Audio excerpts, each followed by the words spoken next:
Today is Friday, March 20th, 2020. Coming up on Roland Martin Unfiltered, we have the most up-to-date information dealing with the COVID-19 pandemic. Folks, it is just unbelievable what's going on.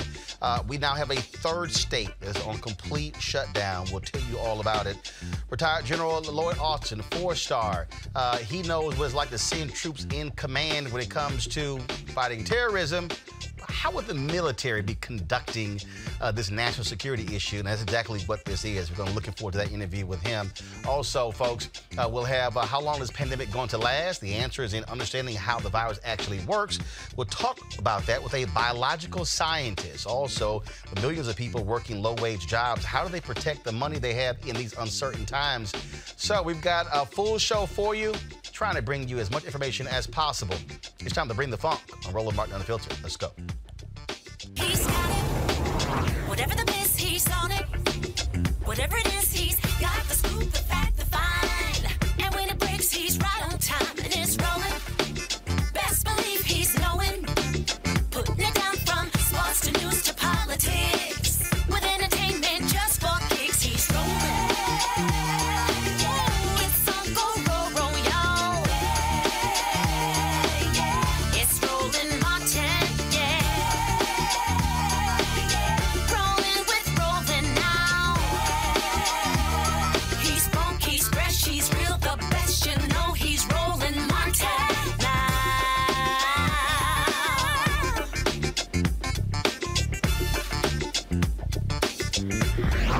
Martin.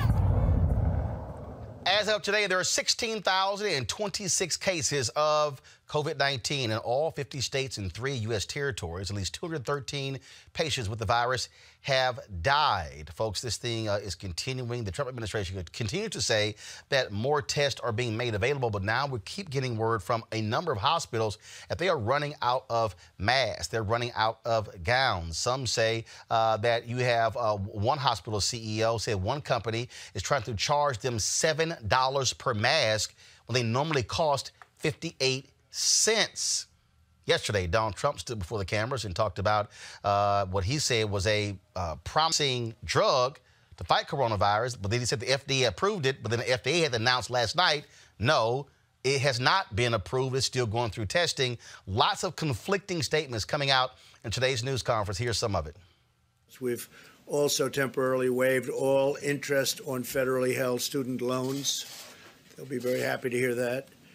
And I've instructed them to take that action immediately. And today, Secretary DeVos has directed federal lenders to allow borrowers to suspend their student loans and loan payments without penalty for at least the next 60 days. And if we need more, we'll extend that period of time.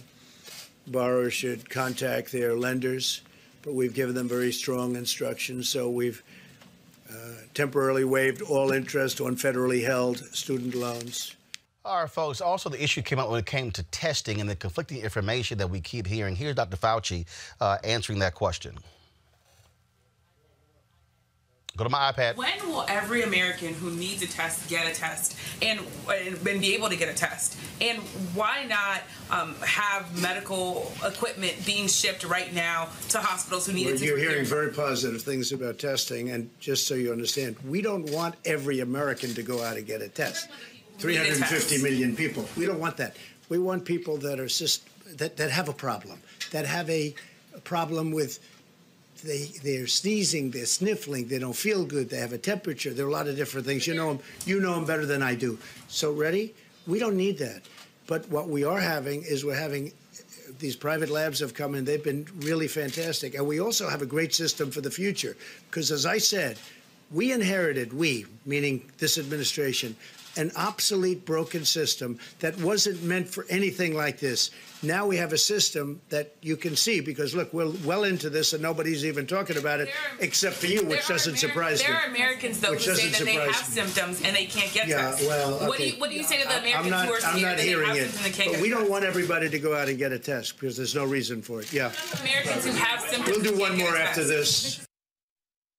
So part of the problem with that is that we are hearing individuals, we are hearing doctors who also have been speaking to this whole issue. And so here was Dr. Fauci, Anthony Fauci, when he actually got to the microphone today. Roll it, please. Availability, not only just availability, but the implementation of the availability is getting better and better and better.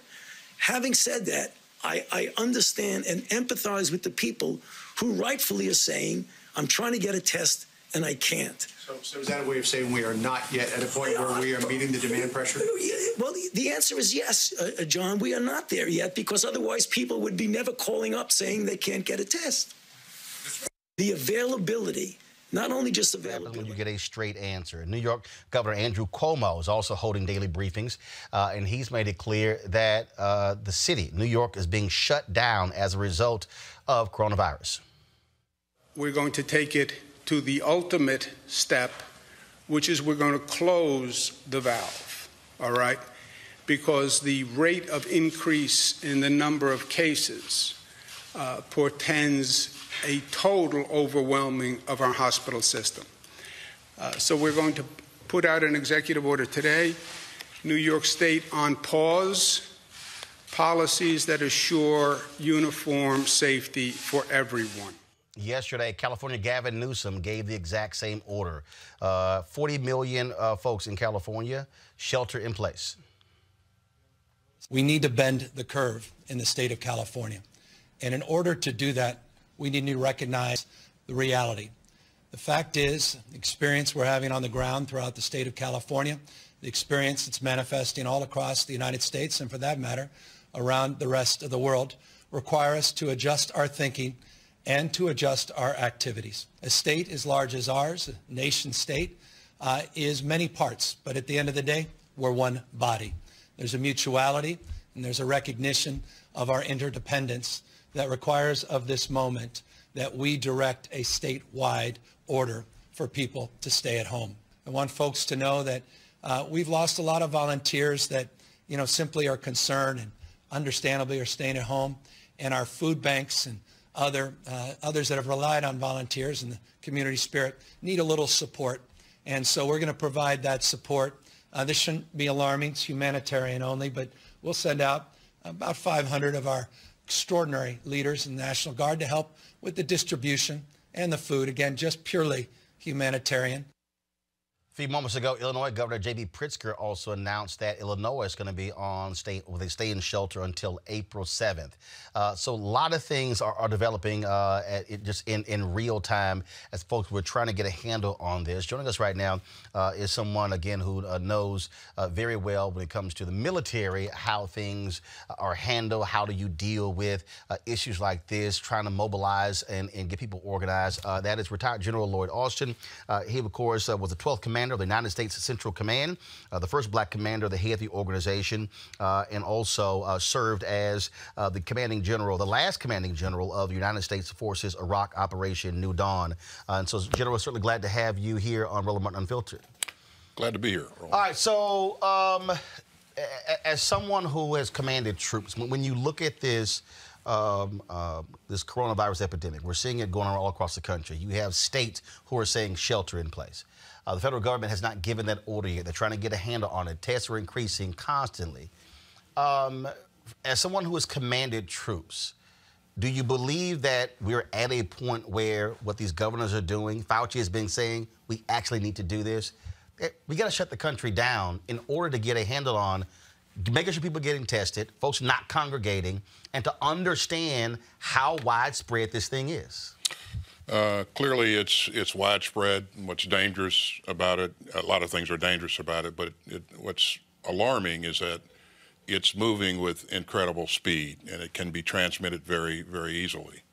And so the magnitude of this problem, Roland, is unlike anything that we've ever encountered before. Typically when you have a national emergency, something like a hurricane or a tornado or an earthquake, it's centered in one part of the United States or one part of the world, and you can mobilize resources from other places and direct them to that place in need. In this case, when things hit the fan, the globe got sprayed. And so it's very difficult, it's impossible to to shift resources around. What you have to do is bring things up to scale as quickly as you possibly can. And what the military does is it adds scale can add scale to the problem. It clearly can provide command and control and structure.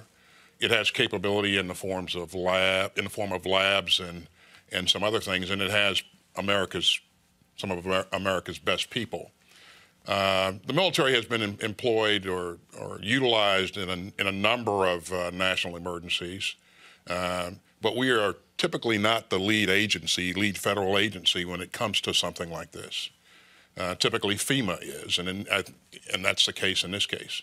FEMA has a lot of capacity, and the military is in support of FEMA and providing a number of types of capability. And you just heard one governor talk about how he's utilizing his National Guard forces. So again, this is different from anything that we've ever seen. And I want to remind you that the focus of the military is to protect the United States of America.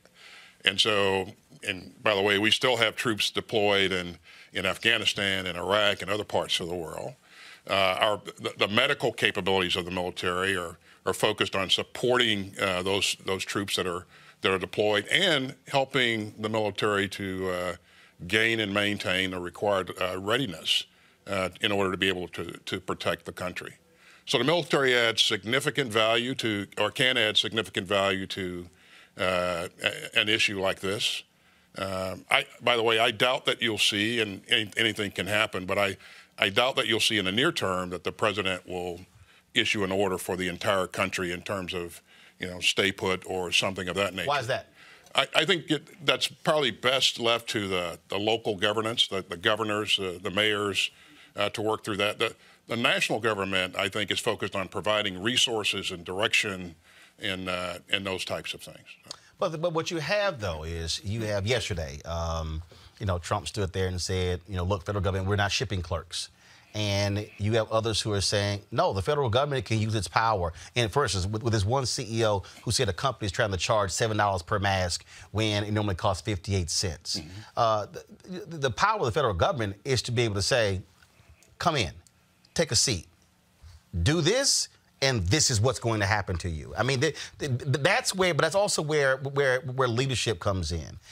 As you've watched this, and we played a video yesterday, folks, get that video ready. It talked about just these contrasting comments where it's no big deal, it's just one person, this is under control, it's just contained. You had Larry Kudlow early in February was saying, oh, no, this thing is, we pretty much got this thing airtight, contained, buy stocks. It was saying all these different things when it wasn't happening.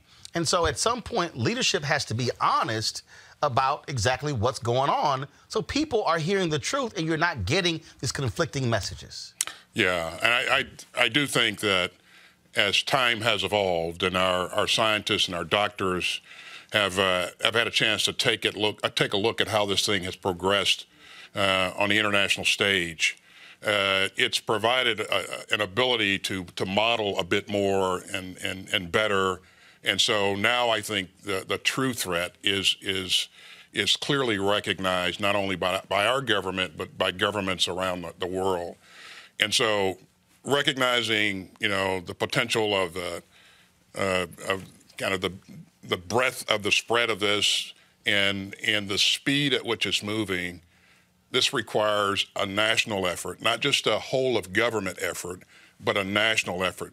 And what I mean by that is that all of the agencies in the government have to work together under the direction of the White House. But we also need industry, Roland, to stand up and really lean into this. And I think you're beginning to see that. I think you'll find that in this country, as you well know, Roland, there's people will exercise initiative to get the right things done. We saw that from the very beginning. CDC says, hey, this is dangerous, and you need to be concerned about large gatherings. So based upon that, the NBA shuts down, then the NCAA shuts down, then a number of other things shut down, individual initiative versus a mandate from on high. So I think what you're seeing, what you'll see is companies across the United States of America begin to lean into this in a major way, but it takes a little time. to gear up to produce masks if you haven't been accustomed to doing that. Which means that every day matters. I mean, every day, every moment. I want to play this. I want to play this. And there was a group. Look, they're not lovers of the president. They put this video together, but I think the timeline is important when you hear what was being said January 22nd, and then what you begin to hear in February and March. Go ahead and play it. We have it totally under control.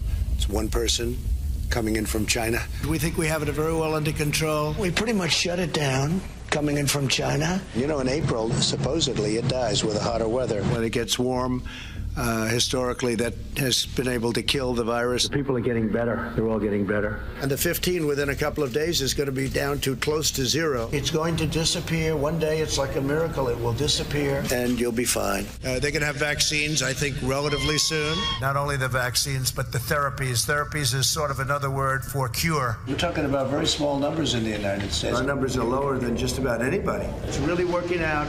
And a lot of good things are going to happen. And we are responding with great speed and professionalism. It's going to go away. Yeah, no, I don't take responsibility at all. We're going to all be great. We're going to be so good. This came up, we came up so suddenly. This is a pandemic. I felt it was a pandemic long before it was called a pandemic. All you had to do is look at other countries. The coronavirus, you know that, right? Coronavirus. And this is their new hoax. We're 15 people in this massive country. And because of the fact that we went early, we could have had a lot more than that. We're doing great. Our country is doing so great.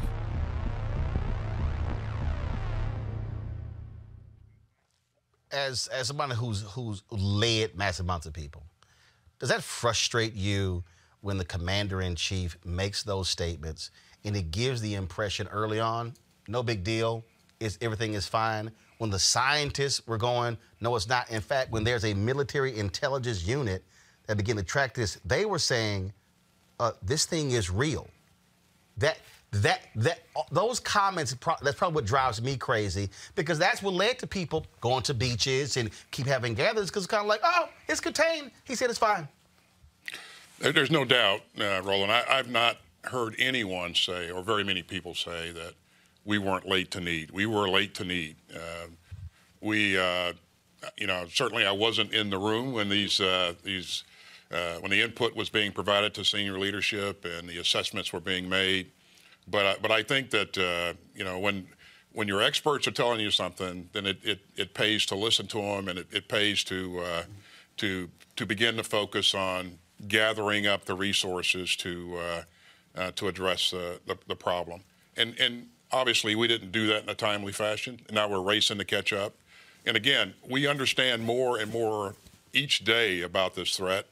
And what we know now, Roland, is that it's going to require a lot of resources to get in front of this. We're behind it, and more time will pass before we can generate more or fabricate more equipment, personal protective equipment and masks and ventilators, because you got to retool some things. You got to really get industry to lean into this. But my sense is that industry has begun to lean into it, and shortly you'll begin to see some progress, and we hope that'll be the case. If the order came down for the military to mobilize and assist, not necessarily lead but assist, what does that look like? What kicks in? How does it then go from that decision from the White House to the military, then to the rest of the country? Yeah. So you're right. We wouldn't lead this. It would be led by a federal agency, and is led by a federal agency, FEMA. As the discussion evolves, we'll focus on, what problem is it that we're trying to solve that we can bring military capability to bear to help this problem. Again, we know that we have a need for personal protective equipment. The military has some of that in its stockage, and I think you've heard the Secretary of Defense say that he's willing to, not willing, but he will provide some of that, mask, ventilators, and that sort of stuff. That's all helpful. We have labs that can assist with testing. So we would take, and I'm sure the military is taking a look at, where can we add value to this overall effort? But the military can do a piece of this. This will require, and I think it'll get a lot more capability than just the military alone can bring to bear. We can help erect and fabricate shelters for additional beds. We can use some of the military personnel to displace some of the people that are on the front lines. Swabbing noses and taking samples so that so they can test people. So there are a lot of things that can be done and are being done, quite frankly, as you've seen. You know that there's a hospital ship that's soon to be headed to the East Coast, New York. There's another hospital ship headed to the West Coast, and that's pretty significant capability. Now, you wouldn't want to put COVID patients on a hospital ship because of the confined spaces, but you can use those beds to open up spaces for folks who have other problems, and you can displace some. That can create some space for COVID patients eventually. But the military is also very familiar with going in, having to erect hospitals, having to be able to commandeer land to be able to create those tents. We had the Brooklyn Bureau president on yesterday. What they did was they erected these tents outside of the hospital to serve as an entry point. So instead of people coming into the hospital, the point you just made, they were going through this tent first to get assessed to determine what happens next. And the sense that I get is that from these local hospitals and these mayors and these governors, I mean, the reality is, as you said, from a national standpoint, they aren't used to having to mobilize entire states. Like you said, look, I've lived through 3 hurricanes in Houston, and so what happens in this city or this particular area of a city, this is a whole different deal. To me, that's where the capability of the military comes in, where y'all are used to going in where there's absolutely nothing, then all of a sudden, a city all of a sudden is erected. You're right. We bring scale, we bring structure, we bring command and control, we bring speed. And again, we know how to get a lot of things done, and I think this capability should be used, and I think the governors are tapping into that capability. And just the Army alone, you have 3 components, as you well know: active Army, you have Army National Guard, you have U.S. Army Reserve. So that's 3 different components. Each of those components has some medical capability. Units that have medical capability. So there's a fair amount of potential there. And again, it just need to focus. We just need to focus on what are the major problems. Where can the military add value, and then quickly make those decisions to employ those capabilities. When we talked about speed, talked about time. I talked about how, again, it's every day. You didn't have it taken seriously what was going on. I remember we played a video from Senator Kamala Harris. February 12th, that was a hearing, Department of Homeland Security. And she actually posted that video on that day. And there were Trump administration officials who didn't even come to the hearing. The purpose of the hearing was to discuss coronavirus.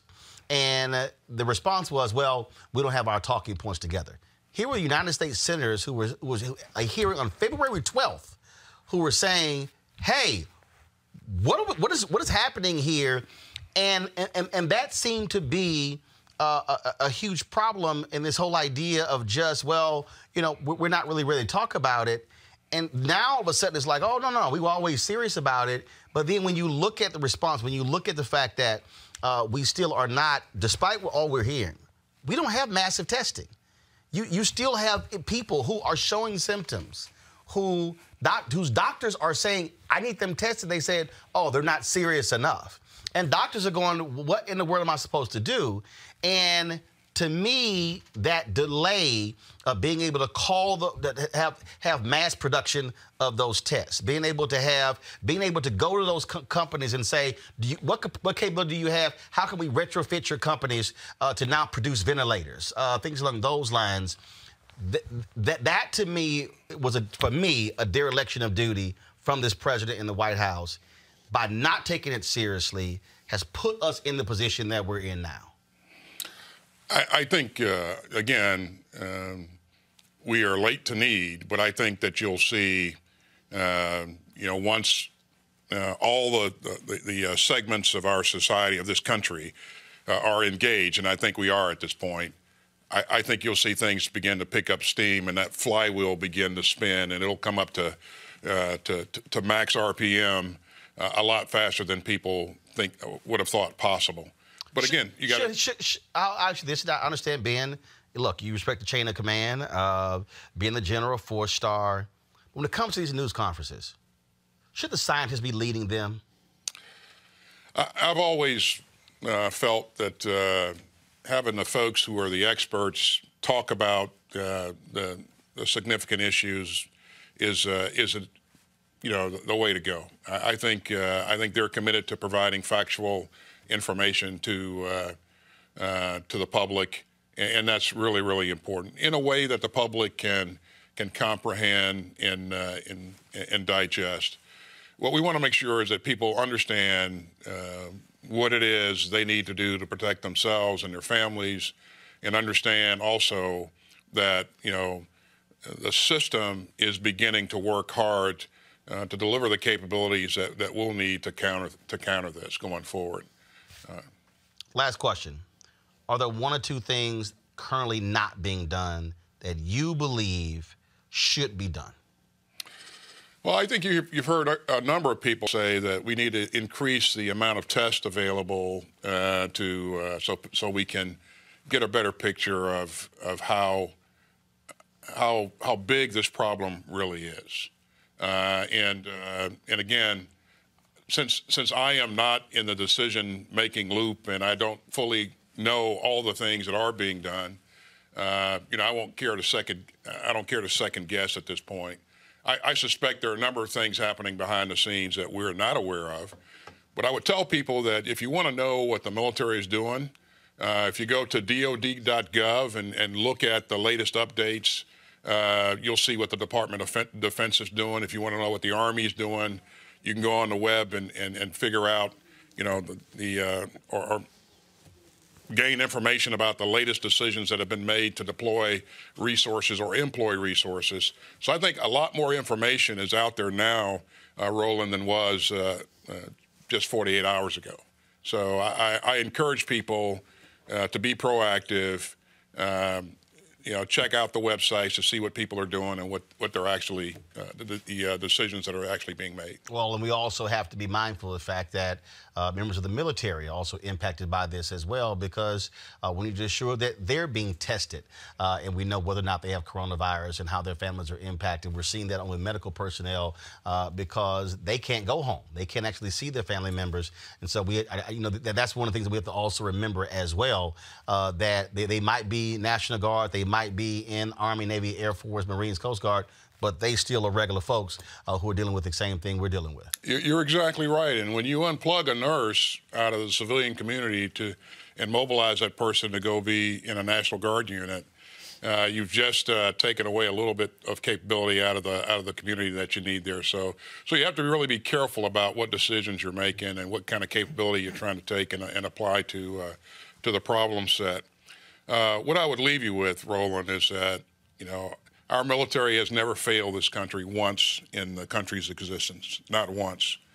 When called upon, they will rise to the occasion, and they will put country and the people of this country before their own personal concerns. But the issue that you just raised, that the service members have family members too, is something that we need to continue to be mindful of.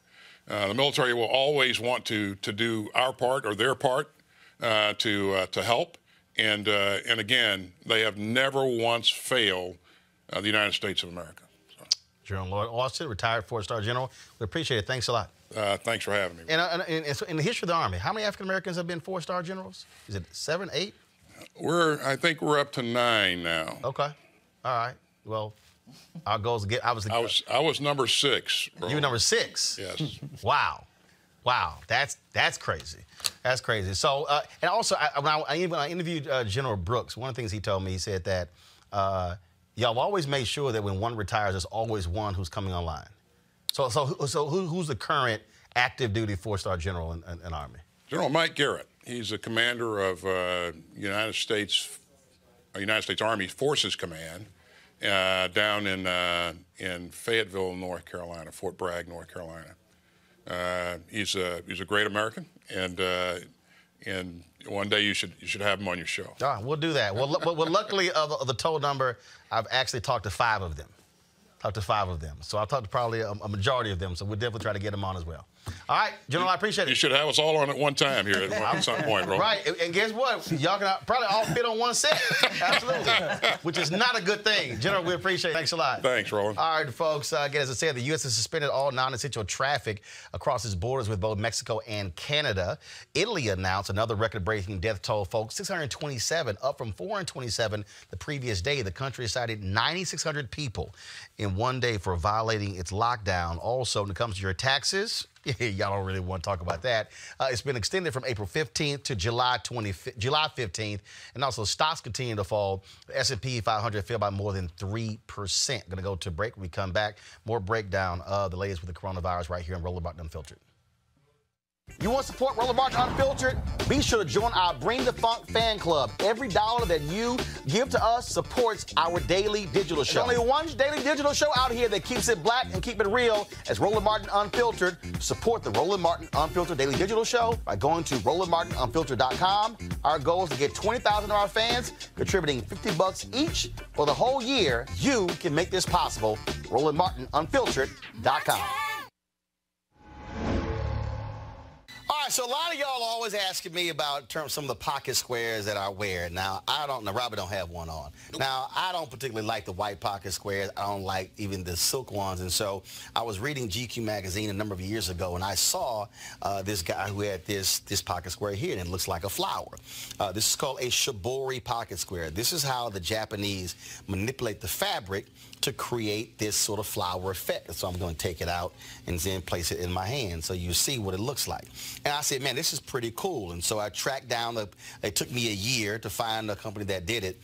And so they make these about 47 different colors. And so I love them because, again, as men, we don't have many accessories to wear, so we don't have many options. And so this is really a pretty cool pocket square. Now, what I love about this here is you saw when it's in the pocket, you know, it gives you that flower effect like that. But if I wanted to also, unlike other, because if I flip it and turn it over, it actually gives me a different type of texture. And so therefore, it gives me a different look. So there you go. So if you actually want to get one of these shibori pocket squares, we have them in 47 different colors. All you got to do is go to RolandSMartin.com/pocket squares. So it's RolandSMartin.com/pocket squares. All you got to do is go to my website, and you can actually get this. Now, for those of you who are members of our Bring the Funk fan club, there's a discount for you to get our pocket squares. That's why you also got to be a part of our Bring the Funk fan club.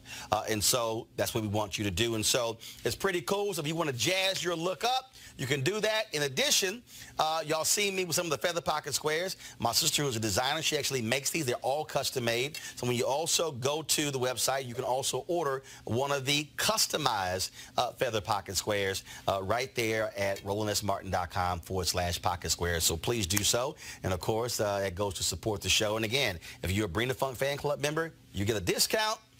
This is why you should join the fan club. All right, folks, again, we were talking about that news conference today where it just really got absolutely wild and crazy. And Dr. Fauci was asked a question dealing with the shutdowns in New York and California, now Illinois. Here's what he had to say. I'd like him to go back to the State Department, or as they call it, the Deep State Department, if you don't mind. I'd like to have him go back and do his job. So does anybody have any question? Please. All right, so what you had also, folks, going on today was this whole issue of, again, the drug and the testing. And then, of course, you had that exchange that took place between Donald Trump and Peter Alexander with NBC News. Go to my iPad, please. I'm going to play it from here, folks. And so just listen to this. I'm going to break it down with our panel. Prescribed for many years for people to combat malaria, which was a big problem, and it's very effective. It's a strong drug. So we'll see. effective against SARS. It was, as I understand that, is that a correct statement? It was fairly effective on SARS. John, you've got to be careful when you say fairly effective. It was never done in a clinical trial. They compared it to anything. It was given to individuals and felt that maybe it worked. So was there anything to compare it to? Yeah, well, that's the point. Whenever you do a clinical trial, you do standard of care versus standard of care plus the agent you're evaluating. That's the reason why we showed back in Ebola why particular interventions worked. Sir, on that topic. Mr. President, about the possible therapies, yesterday, Mr. President, you said that they were for, quote, immediate delivery. Immediate, we heard from we're ordering, yes, we have millions of units ordered. Bayer is one of the companies, as you know, big company, very big, very great company. Millions of units are ordered, and we're going to see what happens. We're going to be talking to the governors about it, and the FDA is working on it right now. The advantage is that it has been prescribed for a totally different problem, but it has been prescribed for many years, and everybody knows the levels of the negatives and the positives. But I will say that I am a man that comes from a very positive school when it comes to, in particular, one of these drugs, and we'll see how it works out, Peter. I'm not saying it will, but I think that people may be surprised. By the way, that would be a game changer. But we're going to know very soon. But we have ordered millions of units. It's being ordered from Bayer, and there is a couple of companies also that do it. For clarity, Dr. Fauci said there is no magic drug for coronavirus right now, which you would agree. I guess on this issue, well, I think we only disagree a little bit. Sorry. I disagree. Maybe and maybe not. Maybe there is, maybe there isn't. We have to see. We're going to know. Is it possible that your impulse to put a positive spin on things may be giving Americans a false sense of hope? No, I don't think so. Misrepresenting the preparedness right now. No, I don't think so. I think that I think it's got the not yet approved drug. Such a lovely question. Look, it may work and it may not work. And I agree with the doctor what he said. May work, may not work. I feel good about it. That's all it is, just a feeling. I'm a smart guy. I feel good about it. And we're going to see. You're going to see soon enough. And we have certainly some very big samples of people. If you look at the people, you have a lot of people that are in big trouble. And this is not a drug that obviously, I think I can speak from a lot of experience because it's been out there for over 20 years.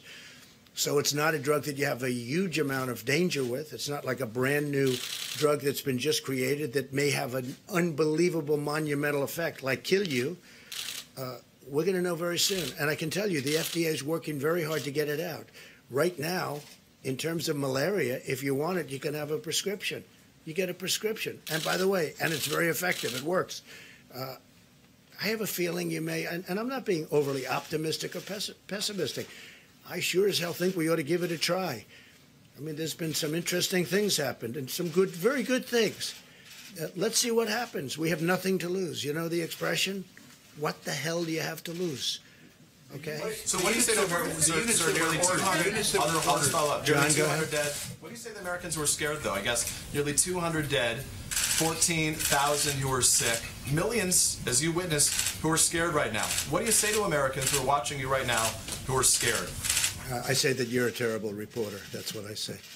Go ahead. I think it's a very nasty question, and I think it's a very bad signal that you're putting out to the American people. The American people are looking for answers, and they're looking for hope. And you're doing sensationalism, and the same with NBC and Comcast. I don't call it Comcast. I call it Comcast. Let me just tell you for whom you work. Let me just tell you something. That's really bad reporting. And you ought to get back to reporting instead of sensationalism. Let's see if it works. It might and it might not. I happen to feel good about it, but who knows? I've been right a lot. Let's see what happens, John. Can I get back to the science and the logistics? You're going to be ashamed of yourself. The units that were... All right. Talk about absolutely arrogance there. Let's bring in right now my panel. Dr. Niambe Carter, she, of course, Howard University Department of Political Science. Mustafa Santiago Ali, former senior advisor for environmental justice, EPA. Here's the thing with that whole exchange there. First of all, yesterday, he said the FDA approved it. They didn't. They had to release a statement last night saying that was not the case. he gave the impression that it was a cure. It wasn't. The timeline we showed, treatments means cure. No, it doesn't. The problem here, which is what Peter Alexander was getting to, is you're lying. He didn't want to say it, but he should have said it. What he should have said is, you constantly lied, and they had to correct things. Remember, the Oval Office address. 3 different things he said, they were all lies. They had to come back and correct those things immediately after the speech. He stood up and talked about the hospital ships. They're still in port, getting repaired. They're not going to be able to go out for a couple of months. He makes announcements, and it's not rooted in fact. That's really what Peter Alexander was saying, and then he got pissed off. Well, I mean, and Alexander gave him a softball at the end. What would you say? First of all, it wasn't a softball. That was a snowball. Right. I mean, but it was, and it was melting. Right. But it was an easy way for him to say something presidential, right? He could have had an easy win because everybody gets all excited once he says something that actually makes him sound like a leader, and then he gets all this positive press. He had a moment, and instead he got caught flat-footed and does what he always does. He pivots. It's the media's fault. The media is not making up a global pandemic. The media is not making up coronavirus. It's so like the Chris Rock. It's the media. When Chris was talking about, he's like, he said, it wasn't the media when you got robbed at the ATM machine. Stop trying to blame the media. And I think this is par for the course, because the truth is he doesn't understand what's happening. He doesn't understand public health. He certainly doesn't understand leadership. And anytime you have to have Anthony Fauci sit right next to you and then come back to the podium and correct again, I mean, it's just creating a more difficult problem for the CDC and other agencies that actually do understand health and healthcare crises. And that right there, Mustafa, is the fundamental problem that we're dealing with. You cannot trust what comes out of his mouth. You can't. Right. The president has been, he's been in a situation since the first day that he came into office where he was not prepared, and when he was in over his head. I mean, just look at all of the choices that he's made. Sensationalism was the only thing that the president had going for him. He would find the most sensational aspects of different policy, of various things, and that would be what he would focus on, making it in a negative or flipping it and trying to make the country believe that we were in a better place than we actually were.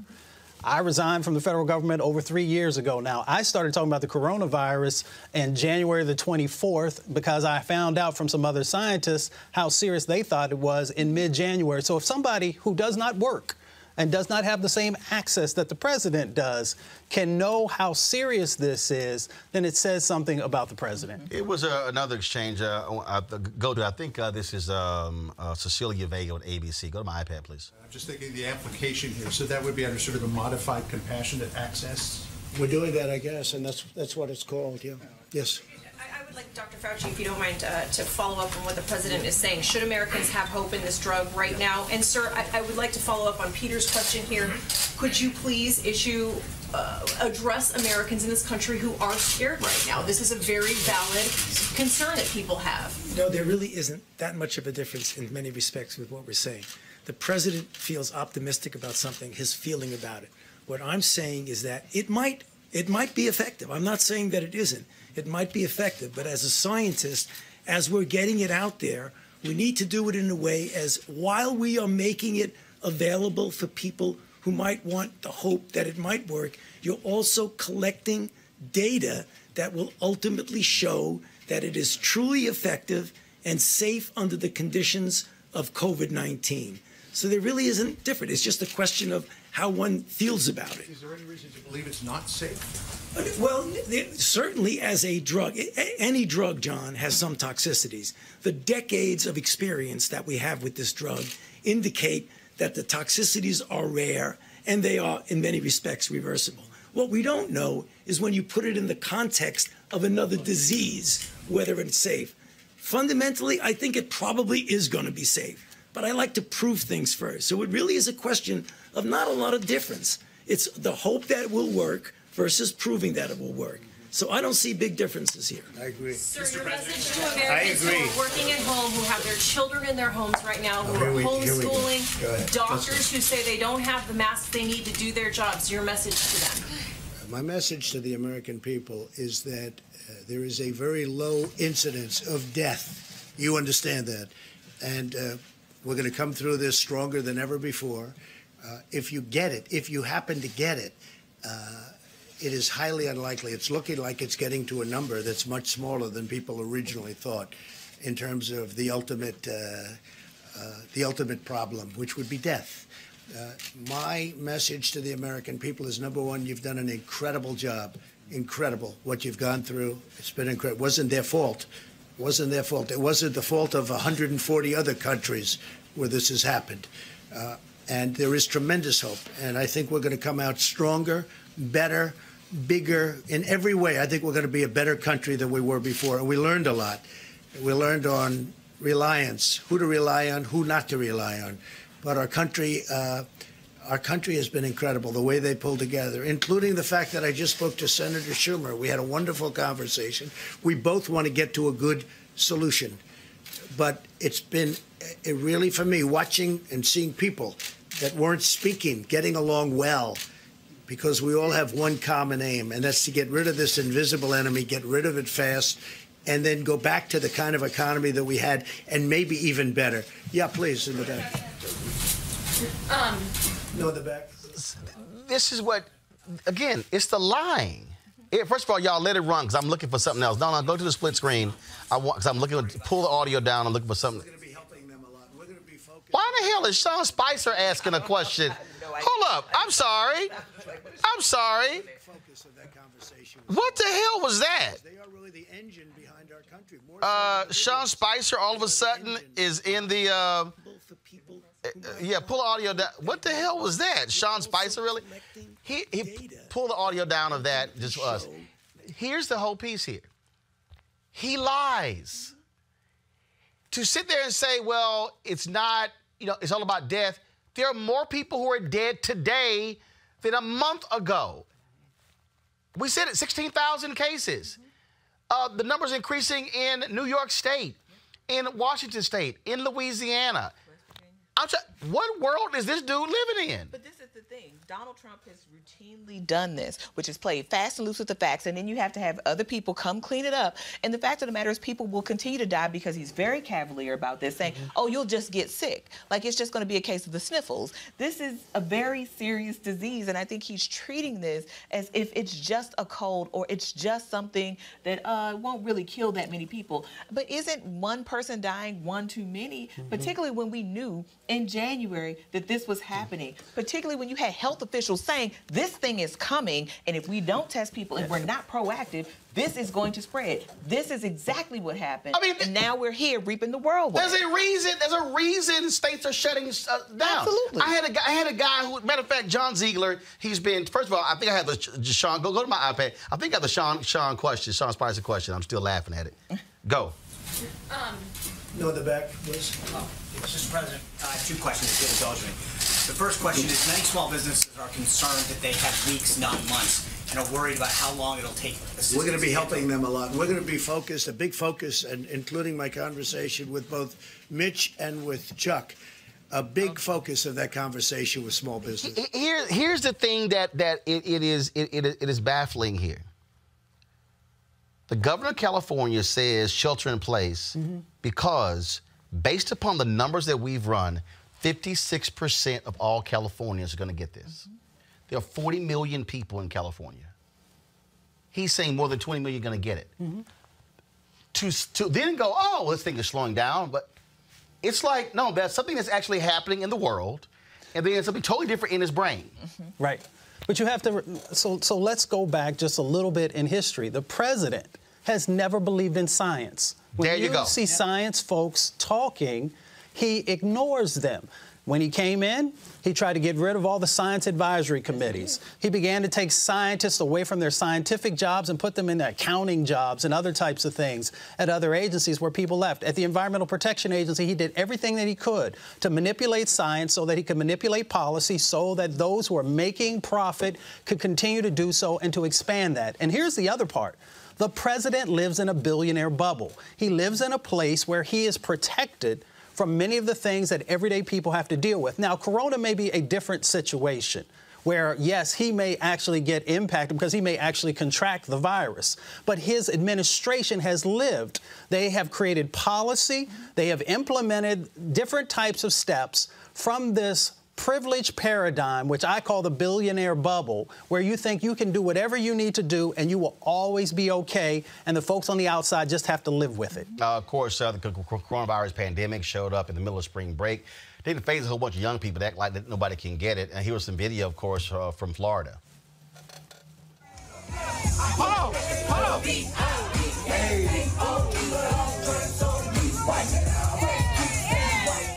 I appreciate my Alpha brothers, but I'm just simply saying, first of all, that wasn't in Florida. That was actually from Baton Rouge, Louisiana. But all I'm saying is y'all was strolling, but you need to sit your ass down and not congregating as a group. And people don't understand the importance of social distance. Now, finally, Florida Governor Ron DeSantis has decided to man up and issue an executive order calling for strict closures of beaches and businesses in Broward and Palm Beach counties. You know, duh, that's what you should have been doing before. And again, the people are sitting here saying, how are these closures, how is this shelter in place going to impact those who are homeless and in faith-based communities? Joining us right now is Reverend Shane Harris, founder of the People's Alliance for Justice. Reverend Harris, what's interesting is I've been seeing these stories of homeless folks in California taking over abandoned homes. Yeah. Yeah, no, it's a critical issue, Roland. I'm glad that you're dealing with this. Last night, the governor of California, Gavin Newsom, issued a stay-at-home order. But there are people who don't have a home. There are people who are unsheltered. And we've been raising to county officials here in San Diego and across the state that our homeless population should be screened. We've been calling for street screening teams and in some cases tested depending on the symptoms that they show. No, it's a real issue. And you know, one of the dynamic things that we're seeing here in San Diego County is that county officials have partnered with motels and hotels to provide hotel rooms and motel rooms to those that are to our homeless population to be quarantined because obviously they've been out in the streets on a consistent level. And so this is really important and something that we're really pushing for in regard to our streets being screened and our homeless populations being quarantined through this whole process. And so who's actually dealing with this issue? Well, it really is a coordination of county government, state government.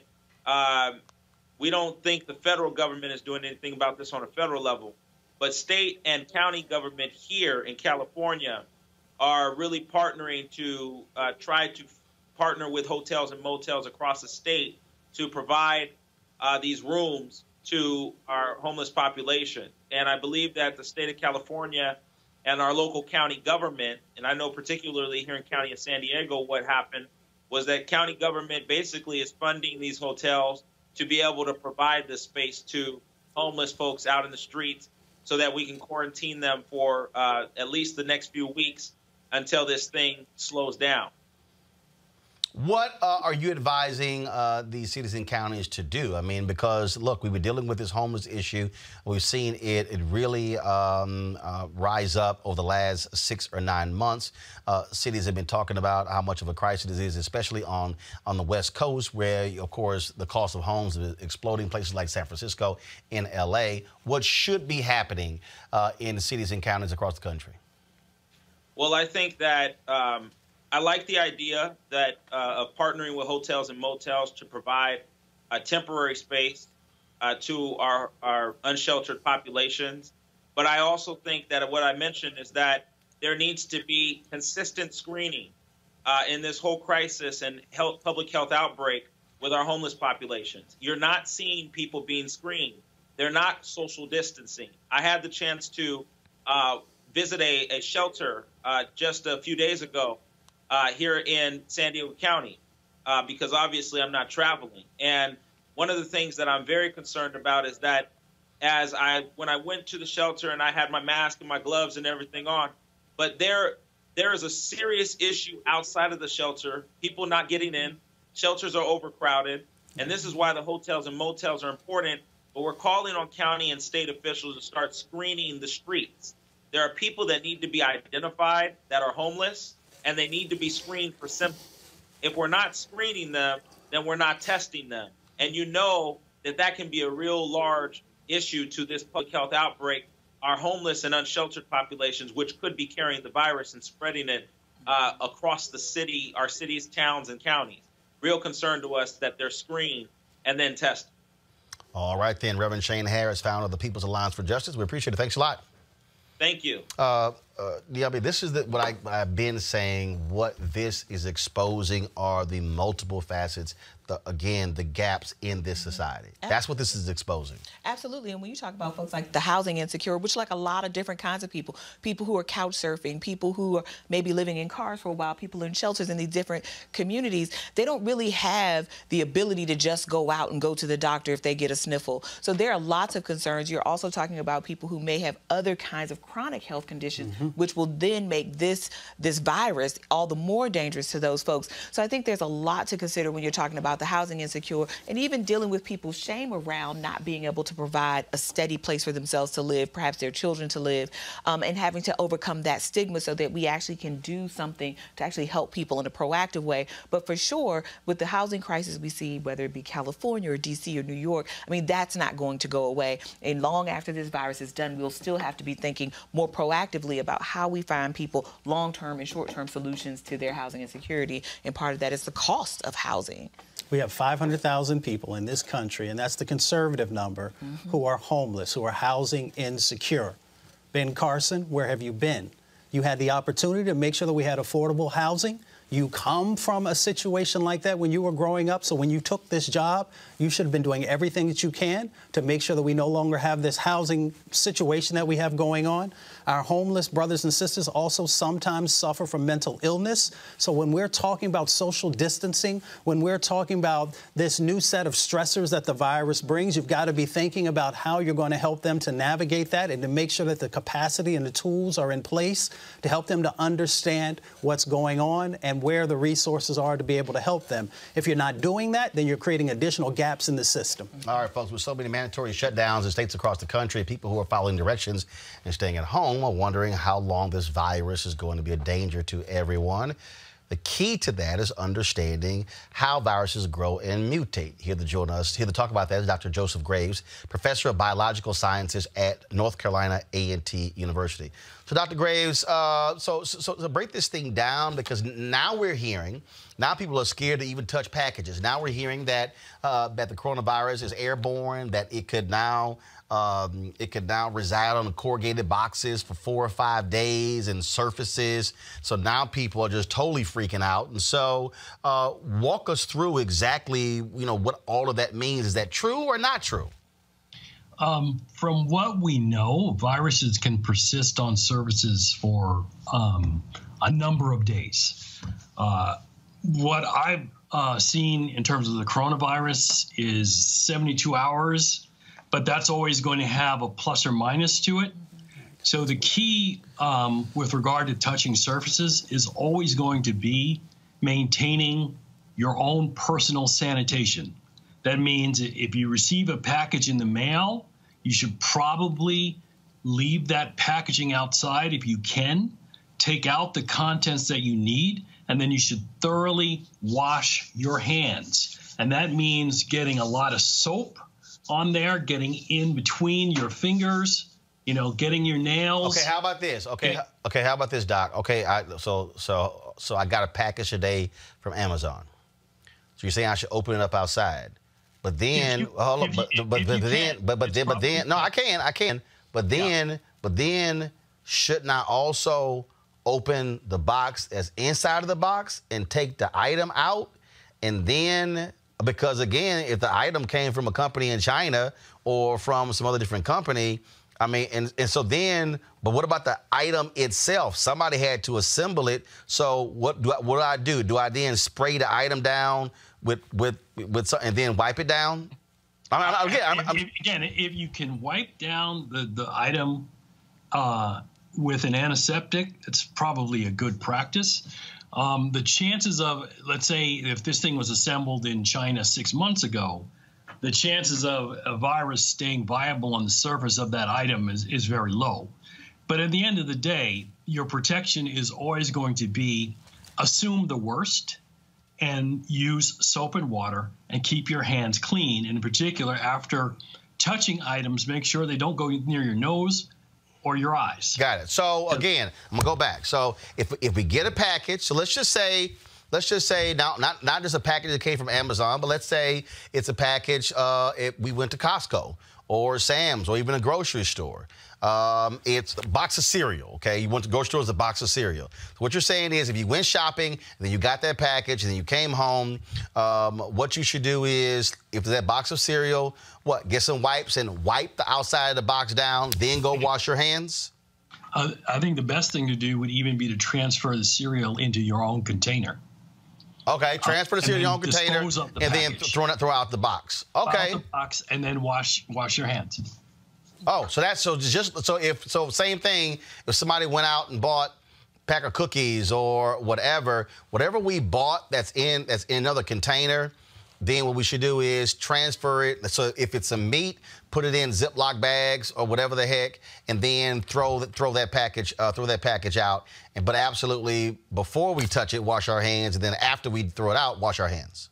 Yeah, and if you have the option to buy disposable surgical gloves, my laboratory, we work with bacteria all the time. And so my students are always in the lab wearing gloves. And so when we work with, bacterial samples, we have gloves on. They then dispose of the gloves, and then they wash their hands thoroughly, singing, happy birthday to me at least 2 or 3 times. And the key, again, is getting lots of lather, because the way you get the virus off of your hands is by the action of the soap. And people should not, by the way, have overdue confidence in antiseptic and antibacterial substances, because, one, generally they don't work well against viruses. And even in the case of bacteria, they tend to lead to the bacteria evolving resistance to the antiseptic. Yeah. So the tried and true manner to keep viruses and bacteria off of your hands is good old soap and water. Gotcha. So, all right, so let's talk about, again, how do viruses grow and mutate? So viruses are actually non-living genetic codes that are wrapped inside of a protein shell. They probably originated in the genomes of the organisms that they inhabit. And so they then become essentially rogue genetic codes that are copying themselves at the expense of the host organism. And since DNA, when it replicates, the protein machinery that replicates the DNA or RNA, in the case of the coronavirus, is incapable of doing that without making a mistake. Those mistakes we call mutations, and that's what drives the evolution of viruses. The viruses that have the ability to replicate most successfully inside of the cells of their host are the ones that persist and go on to infect more hosts. And that's simply the way all genetic systems work: replication, mutation, natural selection. And that's what's happening with the coronavirus. Mustafa, got a question? Doc, there are some rumors going around right now on the internet about folks being able to utilize garlic, colloidal silver, a number of other things. Do you have any sort of tips for folks if any of that is effective, or should we stay rooted in the science that we currently know that people should be doing? Yeah, soap. Yeah, well, my laboratory was the first laboratory in the world to show how quickly bacteria can evolve resistance to silver. Mm-hmm. And so if bacteria can do it, viruses can do it too. So certainly, if you have, and there are a lot of products now that use silver in soaps and in bandages, etc. Mm-hmm. They're going to work for a limited period of time before the viruses evolve resistance to them. So at the end of the day, this is what we call a co-evolutionary race. Every substance that we devise to try to control the virus is then going to lead to the virus's evolution of resistance to that substance. And then we devise a new substance and they evolve resistance again. And so this is something that we will never be able to get out of. Viruses are going to exist as long as animals and plants exist. They're going to co-evolve with them. Sometimes they're going to be extremely virulent, like new viruses generally are when they come into a new species. Mm-hmm. And hopefully, the good news is that in general, new viruses tend to evolve towards less virulence over time. But the problem is in that first wave that hits a species, like in the case of the great 1918 pandemic, which killed some 50 million people worldwide. Now, this current coronavirus has that capacity, so we should not in any way underestimate it. But neither, and this is really important, should we jump into sort of wives' tales and urban myths and folklore about how to deal with, viruses and bacteria. There is a science of this, and we particularly need to employ that science. And I hate to say this, but part of the reason we were unprepared for this is because the administration that currently resides in Washington didn't listen to scientists and has hampered the ability of scientists to do their job with regard to the danger that now the world is facing. Doc? Yeah, so Dr. Graves, they're expecting this disease to come on in waves. So after we do this sort of initial hunkering down until probably mid-April to late April in some estimations, what should we be doing going forward as this disease will continue to be around, but maybe not as worrisome as this initial first wave from, say, February to April? Well, it's hard to make predictions about when the virus populations are going to drop off enough so that we can stop with the social distancing. But let's say at some point we're going to have to.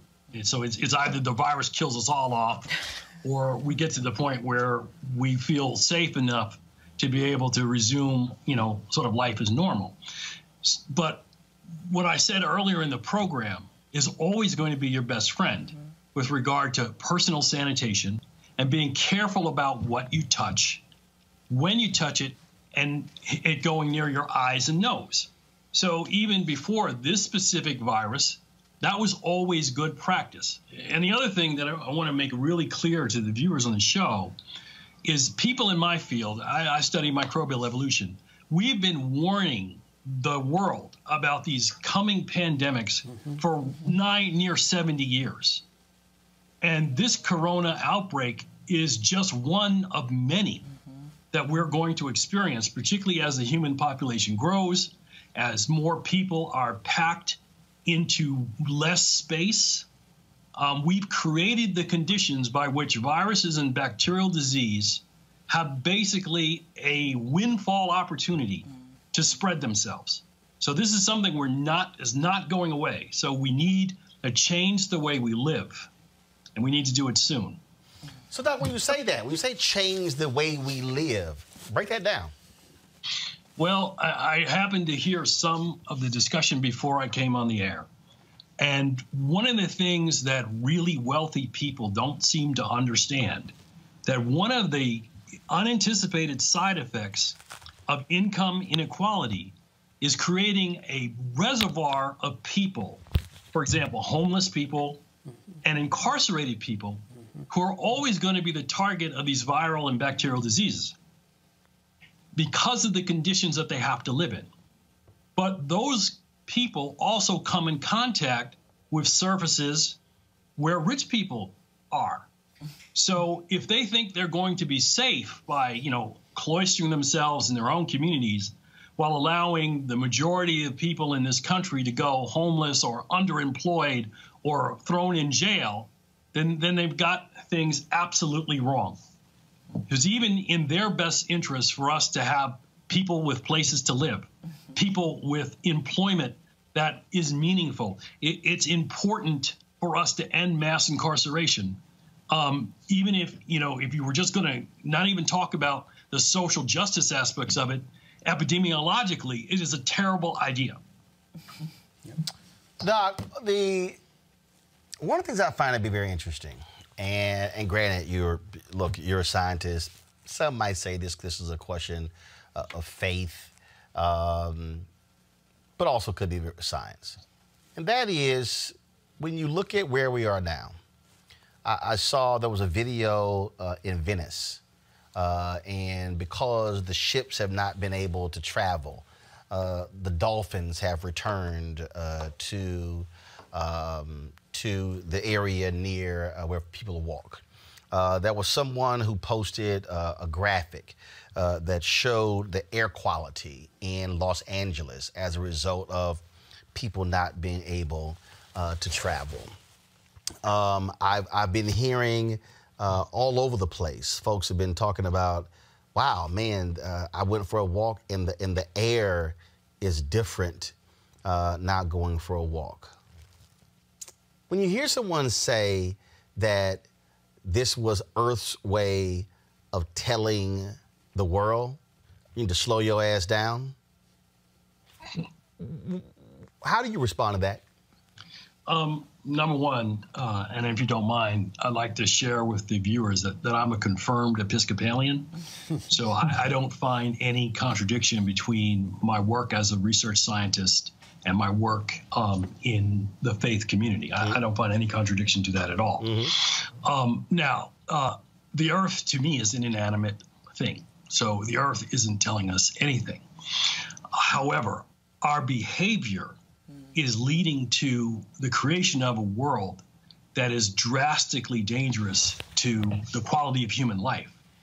And so you don't need the earth to tell you that. All you need to do is open your eyes and take a look at what's been happening over the course of the 20th century. If you haven't seen the videos of Antarctica calving huge sheets of ice bigger than states in the Union, if you haven't seen documentary films like Chasing Ice, where you see glaciers receding over in time-lapse photography over 50 years, then you're simply unaware of the fact that we as human beings are destroying the planet that gives us subsistence. And if we, again, do not change our ways, biological processes are going to let us know in no uncertain terms that the way we are living is unsustainable. Now, I don't throw that on God because, from where I stand, God is good. But people, on the other hand, have that. That's me turning on the automatic light. We got you. We got you. We know it's God. Well, yeah, Mustafa said God was sending you a signal. Oh, go ahead. Go ahead. So it's just going on with that. This is the kind of thing that really, again, calls into question the social structures, the economic structures that we built. The way we're doing things really can't deal with this kind of pandemic. We don't have enough trained doctors. We don't have enough hospital beds. We don't have enough health equipment, ventilators. I read a report from a nurse in New York City this morning who claims that they're already making triage decisions about which patient gets a ventilator and which patient does not. So, and again, since I think the focus of our conversation is also on people of African descent in the United States and other underserved communities, these kinds of tribulations are going to be visited more so on people who have been historically underserved with regard to the health care infrastructure, which, by the way, isn't prepared to help the entire nation. But the effect of this kind of pandemic is going to be even more devastating on the poorest people in this nation. I'm going to ask you this here, Doc. So when I was driving in to work, 72 degrees outside, not that many people who were on the roads as well, and I had my sunroof open, had the windows down. And I was actually streaming and playing some music in the car, sort of our hashtag Rolling with Roland jam session before I came on the air. And I had a woman who said, Roland, are you not scared about the coronavirus being in the air with the windows open and the top down? So, okay, you're here. What about that? We're hearing that it's airborne. So, okay, what does that mean? We now can't roll windows down, can't open sunroof, can't open the windows in our house, can't go for a walk. Just explain that. Yeah, that's probably an incorrect view of the situation. When we mean airborne, it means that one of the ways that the virus is transmitted is by people coughing and sneezing. And the viral particles will go into the air. Now, how long they stay in the air, and the virus is about 150 nanometers in size and diameter. It's not really clear how long it will stay in the air, but this is still probably several feet. So unless someone happens to be in the car in the lane next to you with their windows open and your windows open and they turn in your direction and cough at you, it's unlikely that you're going to get coronavirus from a random breeze. So I think we don't need to panic in that way yet. Praise the Lord. Praise the Lord. Any other questions for Doc? I'm good. He said it all. He said a mouthful. Yeah. Well, Dr. Graves, certainly glad to have you here. One of the reasons why I created this platform is because it drives me crazy when these sort of stories happen and you swear that there are no black scientists, there are no black doctors, there are no black biological science, microbiologists, virologists. And so for our audience, it's been great for us to see the expertise that exists with our community and to be able to answer these questions. And so we certainly will be calling upon you and some of your other colleagues. If you got any other folks you want to recommend to us to have on, actually, I would like to say one thing in that regard. Go ahead. This is the first year in the history of this science where 2 students of African descent earned their PhD in microbial evolution in the same year. The first is my student, Dr. Sade Boyd. She defended on Monday of this week. And the second is Nkrumah Grant, who's in the Lenski lab at Michigan State University. So they're wrong. I mean, there aren't a lot of us yet, but we are beginning to make progress. And so there is a cadre of top African-American scientists in the biological sciences. And I'm happy to forward you a list of names. Absolutely. Of people that you can have on your show. Well, absolutely, because this is obviously going to be the story every single day. And so we want to be sure to give those folks an opportunity to share their expertise and knowledge with our audience. Thank you, sir. Dr. Graves, thanks a lot. We appreciate it. Folks, when we come back, we'll talk with Deborah Owens about how to protect your money. A lot of y'all don't even just look at your 401k right now, because don't even look at it. When we come back, we'll talk to Deborah Owens about that very issue right here in Roland Martin Unfiltered. You want to support Roland Martin Unfiltered? Be sure to join our Bring the Funk fan club. Every dollar that you give to us supports our daily digital show. There's only one daily digital show out here that keeps it black and keep it real as Roland Martin Unfiltered. Support the Roland Martin Unfiltered daily digital show by going to RolandMartinUnfiltered.com. Our goal is to get 20,000 of our fans contributing $50 each for the whole year. You can make this possible. RolandMartinUnfiltered.com.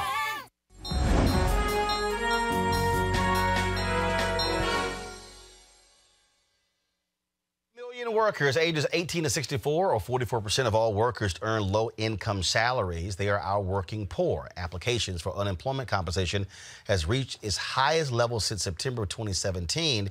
In fact, folks at Goldman Sachs estimates it's more than 2 million. The Trump administration wants to, check this out, they want to keep this thing down. They want to wait for those numbers to be released after they release the employment figures the 1st of April. Yeah, we know how that goes. Now, with so many people barely making enough to survive, how do they protect the money they have during this financial crisis? Well, joining us is America's Wealth Coach, Deborah Owens.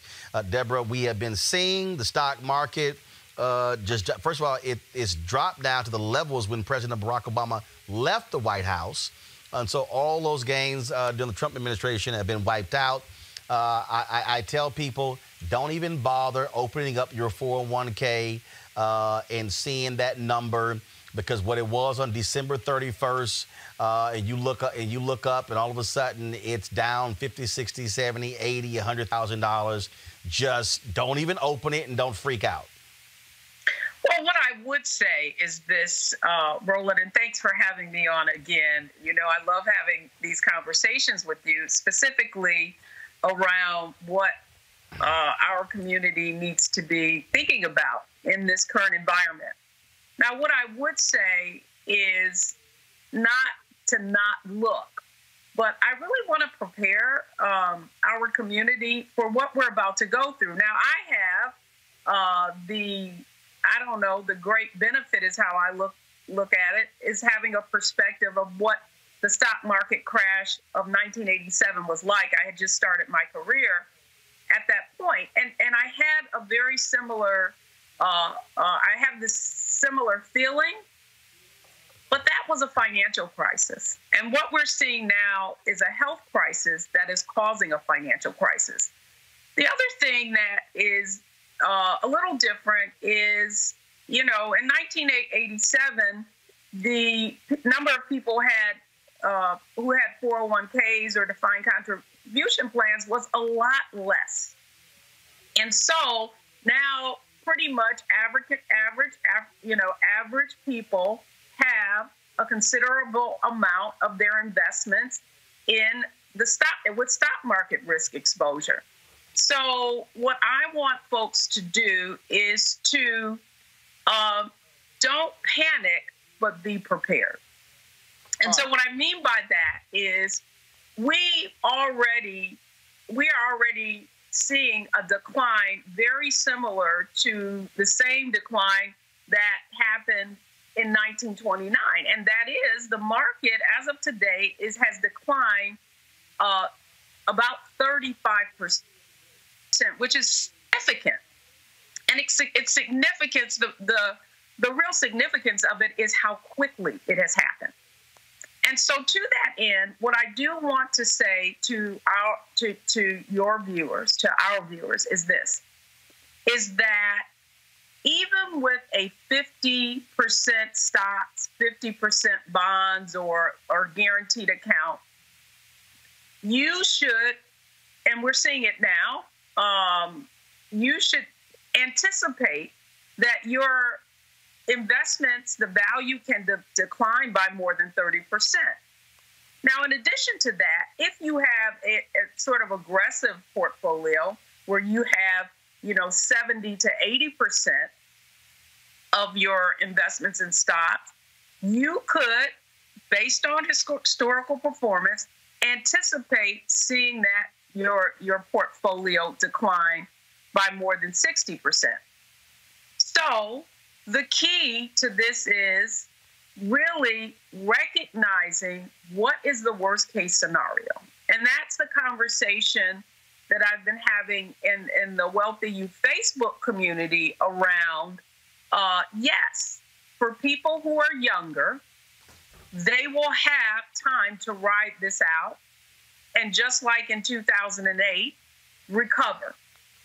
However, for many in our community who are now depending on their 401ks because they don't have a pension, and let's say they're 5 to 10 years away from retirement, then it makes sense to reduce your exposure in stocks. Now, why do I say that? I say this because there still is so much uncertainty. I have listened to every one of your guests on this show this evening. And I think you would agree that coming out of or if we just look at your last guest, the uncertainty that this coronavirus has created is the one thing that financial markets don't like, and that is not knowing when this is going to be over. Well, and again, that is always the case, and what we have to also now deal with in terms of Congress is now dealing with this, with this package they're trying to put together. Different from your perspective, what should this financial package that Congress is looking to pass, what should it look like? What should it include? We're hearing that if you are an income-earning person from $75,000 to $99,000, you actually are able to get money. But if you're actually poor, you're actually getting less, something like $600 as opposed to $1,200, which is sort of idiotic. It is idiotic, but it's exactly how this system is set up. And it's set up so that the people with the least get the least, right? I mean, that's basically how they structured these payouts. But so I would say certainly we can call our government representative, but you know me, Roland. I'm the old do it yourself, save yourself. So here's a couple of things I want to tell people. And in this economic environment that we're in. First of all, look at your essentials. Okay, so the basic things that all of us need are clothing and most of us have far too much of that, shelter and food. So in this environment, focus on the essentials and make sure that you begin to look at your expenses from that lens. So what I mean is that if you know that, you know, we just heard companies like Marriott, you know, people are on furloughs. If you get any inkling that your income could be reduced, then you need to make sure that you're already paring down. And that's one of the other tips on here, is to begin to look at your expenses right now, pull out your bank account or your recurring subscription, anything that is a want and not a need. The time to cut is now, not after the fact.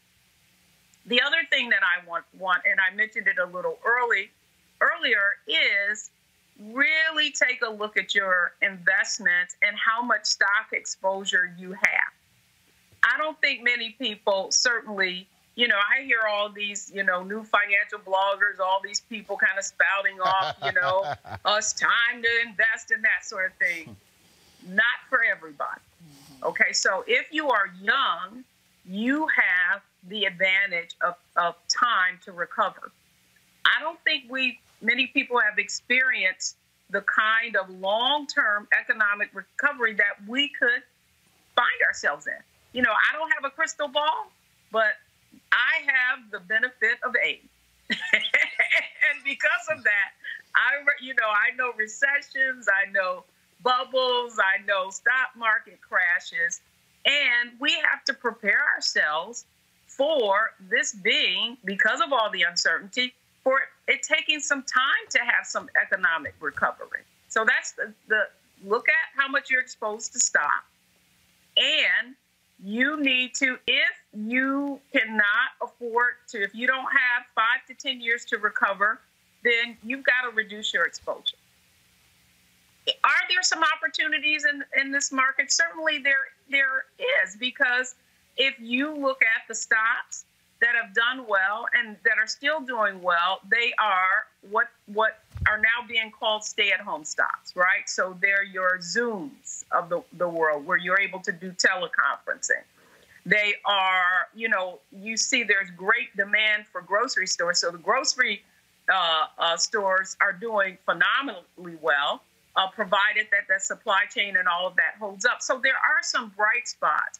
I just want to make sure that realistically that our folks are prepared to hunker down and at the same time be creative. Now, you know, Roland, I do not espouse fear, but I am a realist, right? And so I think we all need to be thinking about, in this new environment that we find ourselves in, where many of us are working at home. Now, I am a small business owner, so most of my work is either done on site with clients or from my home office anyway. So I'm sort of ahead of the game. But one of the things that I've had to do, even with my business, is now companies are asking me to do webinars virtually because many of their employees are feeling financially anxious. So now I'm simply that workshop that I would have delivered in person, I'm now doing online. So if that is true, then what are some of the companies that are going to change the way they do business that now perhaps I can be employed by? I want you to be online looking for opportunities right now. Who are the companies that are hiring? You know, we heard that Amazon is hiring more. I forget so go online, 7-Eleven. Do your research now. Yeah, 7-Eleven announced they're going to be hiring 20,000 people because of increased demand at their convenience stores. Yes.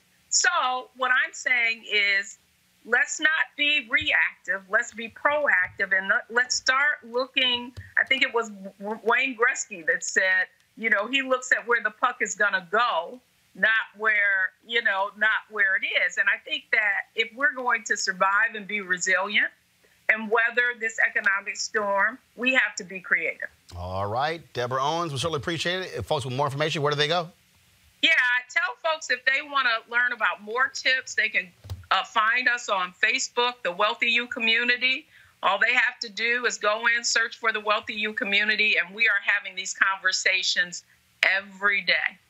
And, of course, folks, we certainly want to thank the folks at AFSCME for being the sponsor of our American Worker segment and supporting Roland Martin Unfiltered. Deborah, thanks a lot. Thanks so much, Roland. All right, folks, COVID-19 has claimed the life of an NBC employee, Larry Edgeworth. Here was Chuck Todd making the announcement on air. We've now lost a member of the NBC News family to the coronavirus pandemic. Larry Edgeworth, a veteran audio technician, a beloved colleague, he died yesterday after testing positive for the virus. Those of us who did know him and worked with Larry remember him as a gentle giant, kind, talented, and dedicated professional who made us all better. His loss is a reminder that this crisis is personal for so many of us, that behind the daily numbers are stories of struggle and hardship and loss. We truly are all in this together, and if we remember that, we will get through this together. So we send our condolences to Larry's family, his wife Crystal, and their 2 sons, and we hold them in our hearts. Again, it's one of those things where I keep trying to tell people this whole notion that somehow black folks don't get it. It's absolutely crazy. Mustafa, you asked the doc that question about folks talking about garlic and whatever. People need to, all them old-ass remedies, they need to stop. Yeah, this is real. This is real, and we need to listen to science, and we need to make sure that we're doing what's necessary to protect ourselves and protect our communities. It was interesting when I was driving over to the show today. You know, it's a nice day outside, and I was driving by the basketball court, and I saw like 50 guys out there playing basketball on the court, and I was just thinking, one, do they have the information? Do they really know what's going on? Do they know how serious it is and why this whole social distancing thing is important? Not just generally, but just for you inside of your own family, protecting your mother and your grandmother and the other elders who are in your community. And now we also know that the virus is actually impacting much younger and younger people. So I just hope we get it together and do what we have to do to help to protect our community. What I hope is, I wish these people, especially these crazy right-wingers, would stop this whole nonsense in trying to compare coronavirus to auto accidents. I mean, here was this idiotic question today at the White House. Check this out. Mr. President, to follow up on that, there are millions of people out there that share that view, that say, I don't really need to shut things down. I don't really need to stay away from stores. I can go to the beach. And those people making multiple actions exponentially, it's the difference between life and death. Yeah, I agree with that. But I think I'd like to have Anthony answer that, because to be honest, that's what he does. And we had a lot of very talented people telling us what they think we should do. Thank you, Mr. President. First of all, I think that's a false equivalency to compare traffic accidents with. I mean, that's totally way out. That's really a false equivalency. When you have something that is new and it's emerging, and you really can't predict totally the impact it's going to have, and you take a look at what's going on in China, and you see what's going on right now in Italy, and what's happening in New York City, I don't think with any moral conscience you could say, why don't we just let it rip and happen and let X% of the people die? I don't understand that reasoning at all. Okay, so again, you're hearing this whole nonsense and it's just people, they say this stuff. I do have to play this here. You know, there was this point in today's news conference where you just heard where Donald Trump just being idiotic and dumb. And then he made this comment about the deep state department. Just watch Fauci. Just watch his response. What I'd like to do, I'd like him to go back to the State Department, or as they call it, the Deep State Department, if you don't mind. I'd like to have him go back and do his job. So does anybody have any question? Please. Mr. Secretary, can I ask you? I'd like him to go. Mustafa, we're not supposed to touch our face. Fauci's like, why in the hell am I standing next to this fool?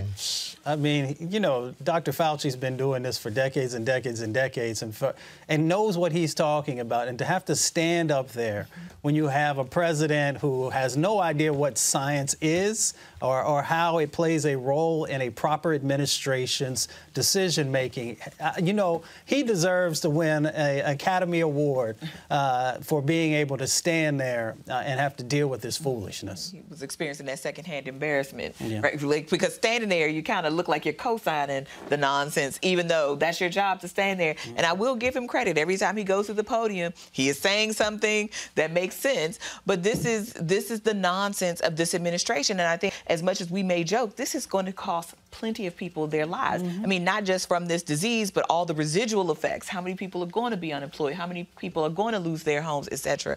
So this guy is a danger. And Mike Pompeo is also an absolutely odious human being, I must say. So the two of them together are going to wreak havoc on this country in very real ways. Again, you're just watching clueless people. It's clueless. All right, folks, as I said earlier, when I was driving into work, I was sitting here getting my jam on. So my man D-Nice, DJ D-Nice, a couple days ago, did a straight 9-hour DJ jam session. He did 9 hours, y'all. And so he's actually spinning live right now on Instagram.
Anthony, split screen.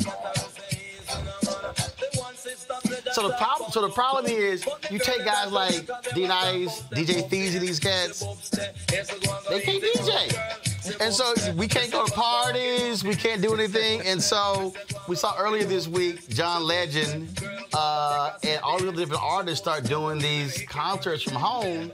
And so I've been talking to D-Nice and Kenny Burns about doing a virtual block party. And so when he did this earlier, I was like, okay, we got to figure this thing out.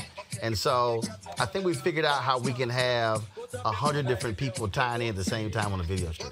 Look, people need it in times like this. I mean, I appreciate all their efforts because DJs, artists, everybody's sort of pitching in and doing what they can to raise people's spirits, because some of us are home alone. Some of us can't go and get in touch with other people. And it is nice to have something like this, because music, I think, connects so many people, and it's always there, even when nothing else is there. It's music. I mean, we don't know how long this internet thing is going to last, but while it's here, we can at least enjoy the music. Right. Well, absolutely. And so that's why we're sitting here jamming with D-Nice. And here's the deal, Mustafa. We're gonna need more of this. And so, so one of the things we're talking about is like, if we do this virtual block party, and if we're able to pull in these different video streams, we can have, because he normally does his parties with Kenny Burns, and so. You said your name. Yeah. Kenny was on earlier. And so we can be able to pull in all these different streams of people who are dancing in different parts of the country, different parts of the world. Our culture is amazing. The way that it helps us soothe the soul, bring folks together, bring joy and happiness. Matter of fact, you say this. I got to play this. Somebody sent me this. Okay, first of all, I got to remember who the hell sent me this video. You talk about had me absolutely dying laughing. So this brother took a... Oh, here it is. Is this it? Monty Bell. This brother took... Hold on. Turn it up.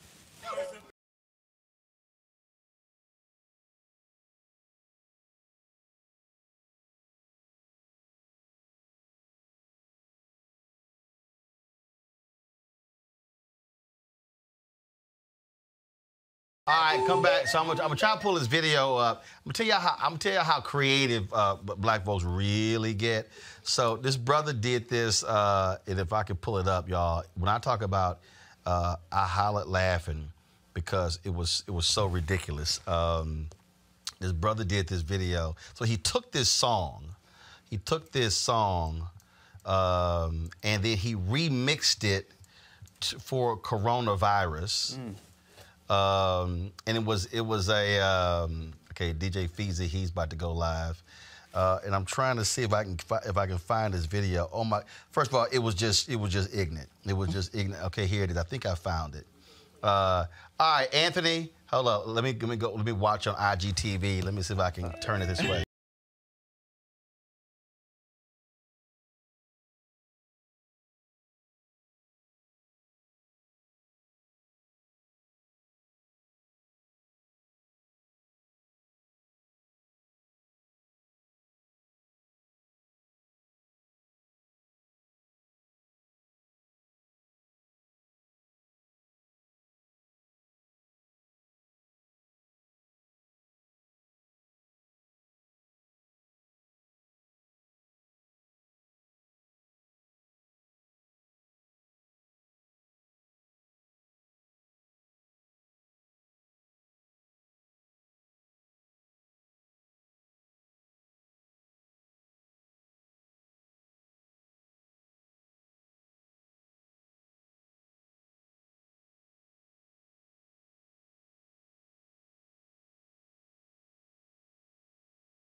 So this just in, a staff member of Vice President Mike Pence's office has tested positive for coronavirus.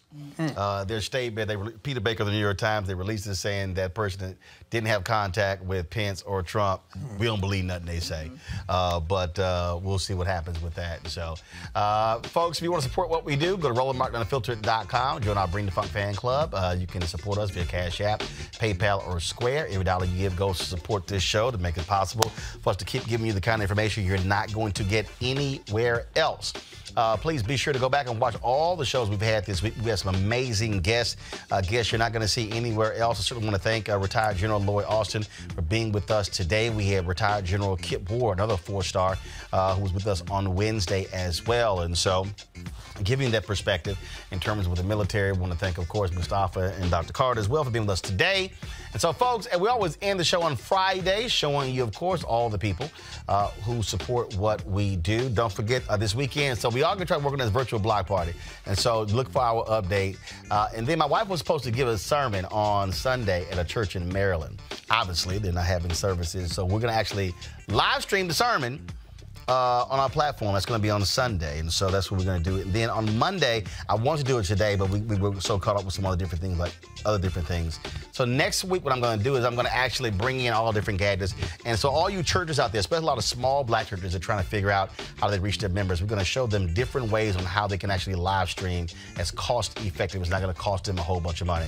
So it's going to take place next week. So I'll see you guys on Monday. Stay safe. Wash those hands. Follow what the doctor said.